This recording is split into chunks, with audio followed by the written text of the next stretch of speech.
Anda semua digaji negara itu bukan hanya untuk bekerja, untuk makan dan minum. Bukan. Pertanyaannya kemudian, bagi kita yang cukup menarik dan ini menurut pendapat saya pribadi. Setan dan malaikat itu ada? Enggak ada. Setan dan malaikat itu ada. Bisa dilihat? Enggak? Bisa. Bagaimana cara melihat setan dan malaikat?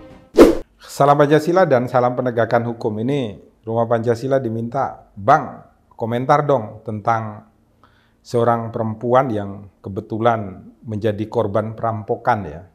Jelas sekali di CCTV terlihat dia berhenti diikuti oleh motor, ada dua laki-laki, kemudian pintunya dibuka dan dirampok barangnya, diambil barangnya.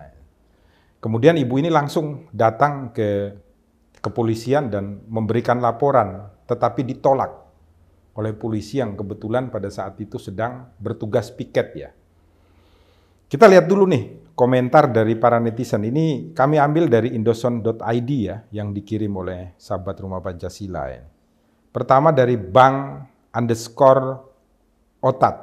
Coba kalau nggak viral. Betul, kalau nggak viral mungkin kemudian tidak dipanggil ulang untuk kemudian diproses perkaranya ini karena awalnya ditolak ini. Kemudian ada dari Fajar Nugraha 128. Pecatlah katanya mengayomi masyarakat. Betul. Tugas polisi itu adalah melayani, melindungi, dan mengayomi masyarakat. Itu. Maka ketika ada polisi yang menolak untuk memberikan pelayanan terhadap masyarakat, maka sanksi hukum harus jelas dan tegas. Betul, saya sepakat. Tegasnya itu adalah oknum itu dipecat. Tetapi ini ada lagi dari Dika.Tans. Cuma apa guys? Cuma oknum. Nah, ini. Setiap saat kita berbicara oknum. Ada protes juga dari masyarakat yang harus segera untuk ditindaklanjuti oleh institusi kepolisian negara Republik Indonesia. Caranya apa? Pak Kapolri harus segera memberikan arahan ya, secara jelas dari atas ya, dari Kabar Reskrim turun ke bawah, mulai Polda, Polres sampai dengan Polsek, untuk memahami bahwa SPKT yang didirikan itu, mereka bertugas 1x24 jam duduk di situ itu. Ketika ada masyarakat datang itu, masyarakat yang dari paling miskin sampai kaya itu dilayani secara sama di Rumah Indonesia. Apalagi kalau yang melapor itu adalah tentang kejahatan perampokan, pembunuhan. Nah, kalau dalam hal ini perampokan, maka harusnya begitu menerima laporan itu biasanya ada petugas jaga di situ. Yang bagian reserse itu tugasnya 1x24 jam langsung dikontak, tolong datang di daerah ini, ambil CCTV-nya, cari alat-alat buktinya, berupa saksi-saksi di lingkungan sekitar, sehingga apa? Sehingga bisa cepat. Melakukan apa? Melakukan proses penyelidikan dan kemudian mengawasi si tersangka ini berada di mana. Karena kalau dibiarkan dia bisa merampok lagi besok, lusa dan seterusnya. Sehingga yang bersangkutan ini harus dihentikan dengan kerja cepat. Anda semua digaji negara itu bukan hanya untuk bekerja, untuk makan dan minum. Bukan. Polisi itu memiliki sebuah kekuasaan bukan hanya dari Tuhan tetapi juga dari undang-undang. Untuk apa? Memberikan perlindungan terhadap masyarakat, pelayanan terhadap masyarakat. Maka dapat diasumsikan bahwa Anda semua itu memiliki tugas yang mulia, tugas yang suci. Tidak berdasarkan uang dan gaji, tapi Anda itu berdasarkan niat tulus.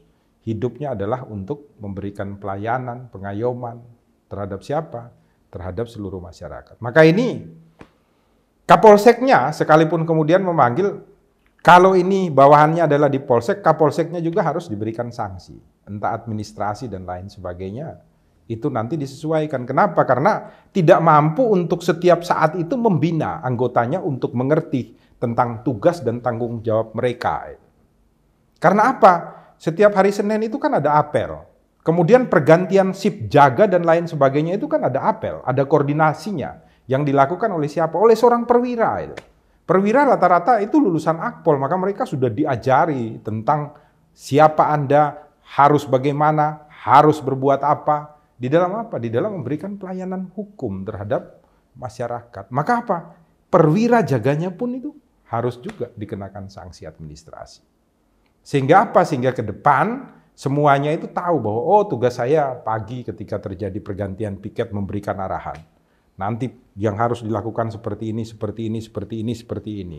Ini ada wilayah yang tidak kondusif, tolong nanti ada yang turun ke lapangan untuk selalu mengawasi, melihat, dan lain sebagainya. Itu semua kan dilakukan karena ada itu diberikan tugas yang suci dan mulia. Bukan hanya oleh negara, tapi juga oleh Tuhan Yang Maha Esa. Semoga ke depan tidak lagi ya terjadi seperti ini dan kesalahannya itu hanya ditimpakan kepada oknum, kepada oknum, kepada oknum. Tanpa kita mau melakukan pembersihan diri terhadap mereka yang berada di atas. Sehingga yang di atas ini juga pura-pura tuli, pura-pura buta, dan lain sebagainya. Pertanyaannya kemudian, bagi kita yang cukup menarik dan ini menurut pendapat saya pribadi ya.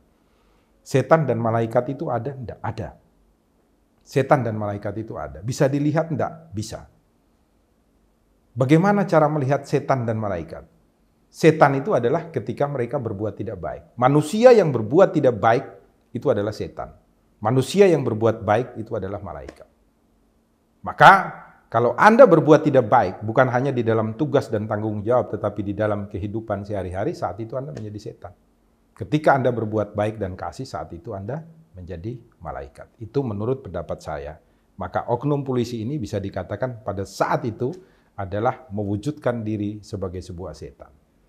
Berubahlah menjadi malaikat di rumah Indonesia yang kita cintai. Jangan lupa ya, buka mata, buka telinga, buka hati, selalu berbuat baik di rumah Indonesia. Salam Pancasila, salam penegakan hukum.